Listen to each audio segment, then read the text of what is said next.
Good afternoon, everyone. It's Howard Gearhauser with my dad, Dr. G.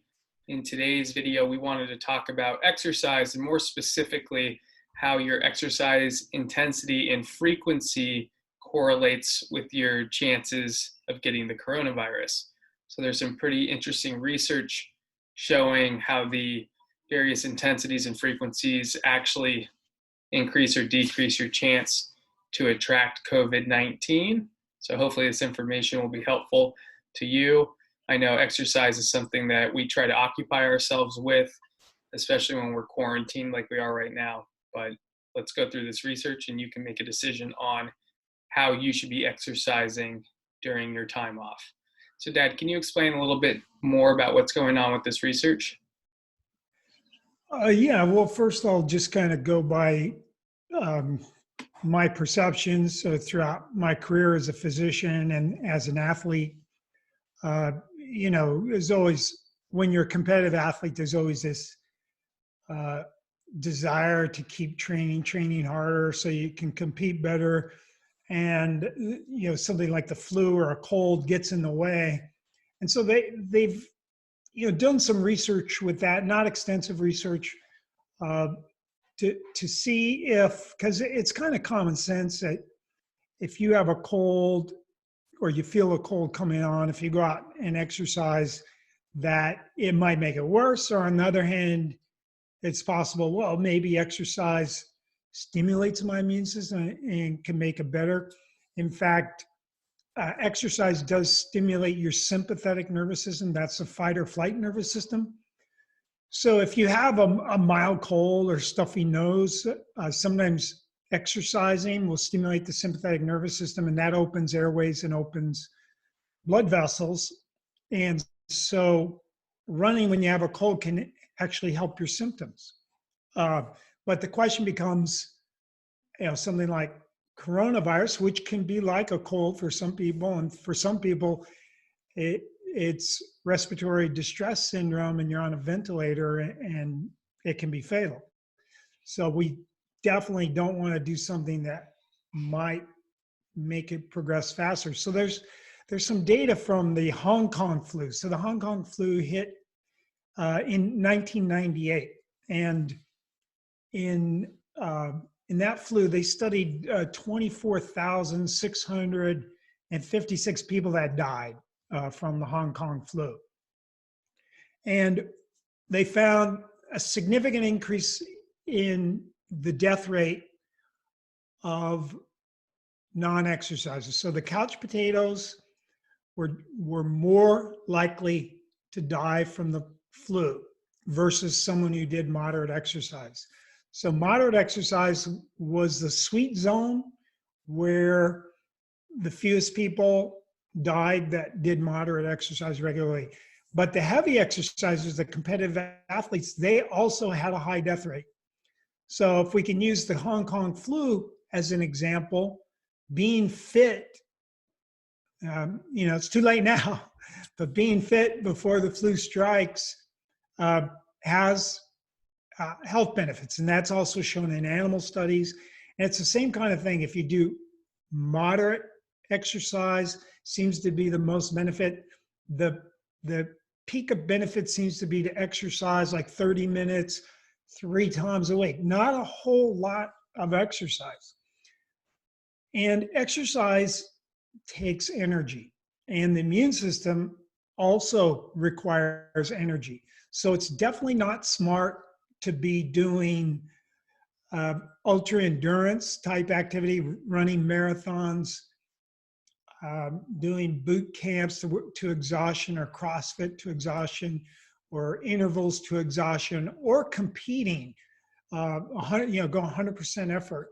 Those things decrease your immune function because they cause fatigue and your body, and they cause damage, and your body takes a lot of energy to repair that damage. So it takes energy, theoretically, away from what might be fighting the flu, your immune energy.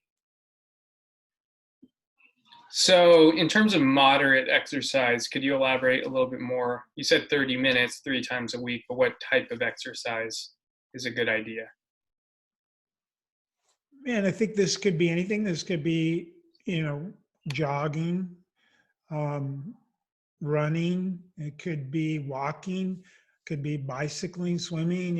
It could be doing your CrossFit, but not really pushing yourself like kind of our media has, use it or lose it. Or you see these, the portrait of athletes is always, they're really pushing out. It's just pushing whatever it is, sprinting, cut to exhaustion type thing. I think we're not talking about that. We're talking about going for a walk, going for a bike ride. We're not saying going for a bike race or not, running a marathon, like 3 hours of running. We're not talking about that. We're talking about 30 minutes of something that gets your heart rate up.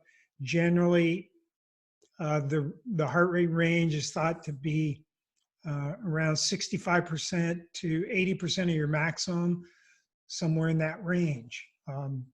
And some people don't know their maximum. It can be estimated by 220 minus your age, but it's really variable. It's on a bell curve in the population. So 220 minus your age is probably not going to hit your actual maximum heart rate. So the way to determine your maximum heart rate, and you can look this up online, but you do progressively harder work over a period of about 10 minutes. So let's say you're on a treadmill and every minute or every 2 minutes you speed it up until you get to the point where you got to jump off and fall down the ground. If you measure your heart rate right at that moment where you got to stop, that's your maximum heart rate. So it's something that I wouldn't test that.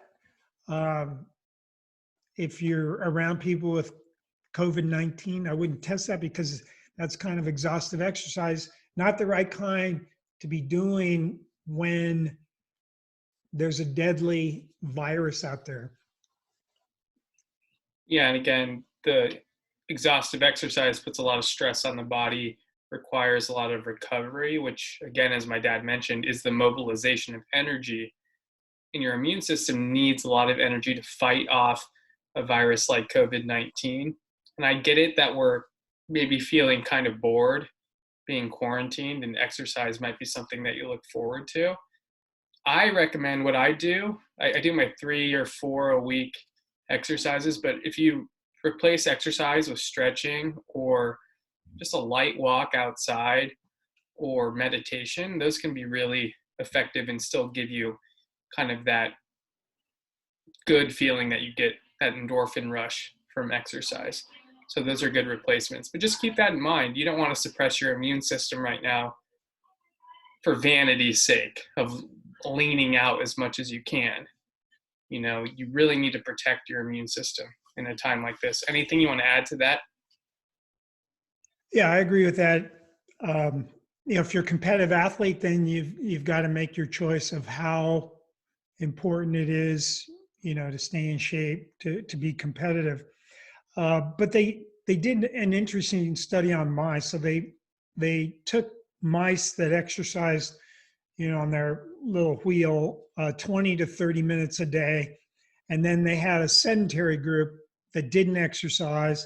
And then they had like the high intensity group that exercised. They had them, they forced them to exercise 2.5 hours a day. So, and then they gave them the flu virus. And so the exercises, the moderate exercises, 82% of the mice survived. The sedentary, only 43% of the mice survived. And then the heavy exercise, only 30%. Now this is mice, but 82% if you exercise moderately, 30% survive if you're a heavy exerciser. So, really into it. So much more susceptible. And they've also shown that one of the markers of the immune system is an antibody called secretory IgA. So secretory IgA is an immune globulin, which is part of our immune system, that is in our mucous membrane. So secretory IgA, when it's higher, you have more defense against bacteria and viruses. So they did a study on athletes, and they found that they, at times of competition, like after a competition, like if they're a marathon runner after they run the marathon, or even if they're a mile runner after they do their mile competition, they found that there was significantly less secretory IgA in their mucous membranes versus being rested. So you put yourself at risk by doing the heavy stuff. And secretory IgA is a well-known good marker. It helps against viruses and bacteria. So if it goes down, then we have less protection. And they've shown that in studies on athletes, that it goes down when they're competing. So again, if you're doing that excruciating, intense, exhaustive exercise, you might want to tone it down a little bit, just until we get a little more control over this virus, understand this pandemic just a bit. I mean, the research is there, so do what you will with it, but we're toning it down for the time being. Look at this as a time to restore, to recover. I think that's a healthy way of looking at this downtime. But definitely, take advantage of your workouts still, but just don't go until you're absolutely wiped out. Anything you want to add before we sign off? And I'd say one thing to do at this time is do it outside. One of the best vaccines against cancer, one of the best stimulants of our immune system is oxygen. There's proven there's more oxygen outside your house than inside your house because you keep breathing the air inside your house. Get outside. Sunlight also improves our immune system in several different ways. So don't, pound away on the treadmill looking at a blue lit screen unless you have blue blockers on. That's a mistake. The treadmill has non-native electromagnetic fields, and we discuss in other videos how that can be harmful to your immune system. Blue light, which is in all screens that we look at, that's harmful to your immune system. So if you go outside, you're gonna be way better off taking the walk outside, doing the run, doing the bike ride. I highly recommend that, going outside. So for those individuals who maybe can't exercise for whatever reason, even at a moderate rate, would you recommend just like going outside and tanning, for example? How would you say that compares to someone who's over exercising indoors? Do you think the person just sitting outside is going to have better health benefit than someone who's, running for 2 hours on the treadmill indoors? Well, I think that mouse study proved that. I mean, most mouse studies correlate to humans. Of course, not all of them do, but it's likely, this mechanism does it. It was actually more beneficial to be sedentary. The going outside wasn't part of that experiment, though. So I would say, just my intuition would say, yeah, going outside is almost as good as exercise. But if you can go outside, and exercise is anything above what you usually do. So even walking is considered exercise. And if you're extremely deconditioned, the walking, even not that fast, would still be exercise if your heart rate gets up, up in its range. And there's nothing saying that it has to be above 65% of your maximum. It could be 50% of your maximum. You'll still get benefit, just not quite as much benefit as they see. They find that the most benefit is in that 65 to 80% of your maximum heart rate range, to keep it in that range. Well, another thing to consider too, if we think of exercise as depleting energy, well, the sun, and then if you walk barefoot or incorporate grounding into your routine as well, now you're having these energy gains counterbalancing the energy drain of exercise. So there might be a lot more to it doing this outdoors if you don't want to have this huge drop in energy. So leverage nature, let it give you some free energy, free electrons. If you're going to exercise, especially if you want to go more aggressive, make sure you do it outside. So at least it's not as much of a deficit that's pulling away from your immune system and other bodily functions. I think that's it for this one, unless you have something else to add. No, that's it. All right. Thanks, Dad. We'll see you guys on the next one. Okay.